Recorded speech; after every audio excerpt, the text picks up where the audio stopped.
Alright guys, so this video I recorded yesterday. Heads up, it didn't fix my misfire. I think the actual OptiSpark is bad on it.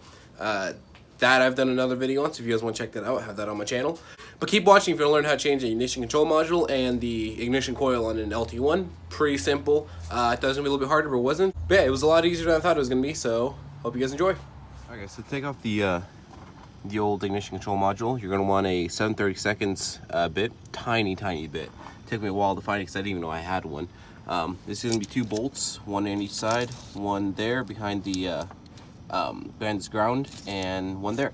It should just pop right off, and then you're just going to screw in your new one. Alright, I got the old one on. Now normally with these on the back, they tend to corrode and stick to the block, but whoever, I don't know if this was changed before or if they actually did it from factory, like you're supposed to.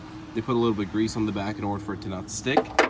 Luckily, whenever I bought this one, it came with a little packet of grease to just wipe on the back of there, and I'll just throw that back on like normal, plug it in, and we'll go ahead and start it, see if it goes. Well, it was supposed to be a 30-minute install. It just turned out to be about 45 minutes because I dropped it as I was putting it in, and I dropped one of those tiny bolts, which I have no idea where to get, and now it's underneath the car, which is at an angle, so I guess it's time to start searching.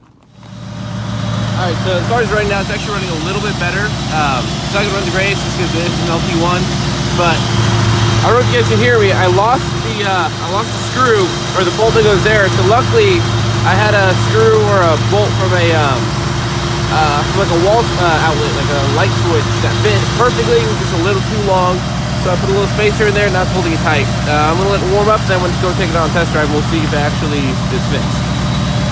Well, the misfire is still there. I'm going to run to Riley, pick up a coil, because my coil, whenever you touch it, it moves, and it's not supposed to do that. So I'm going to go grab that and then replace it and see what happens.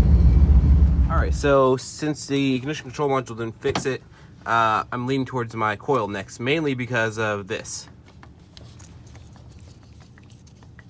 It's not supposed to move there. So to go to Riley's and bought a new ignition coil.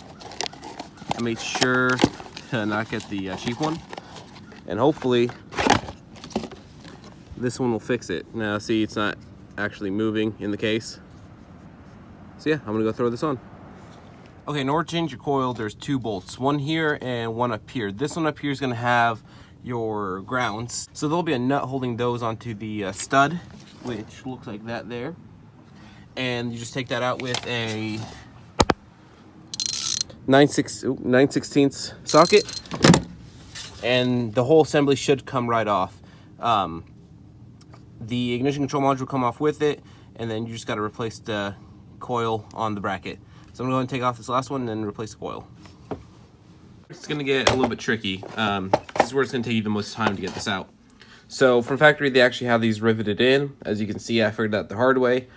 You're going to have to drill these out. What I'm going to do is I'm actually going to flatten them, and then I'm going to drill them out with a I'm going to go with a 3/16 bit. I like to start off with, and then drill the rest of the way out with a 3/32.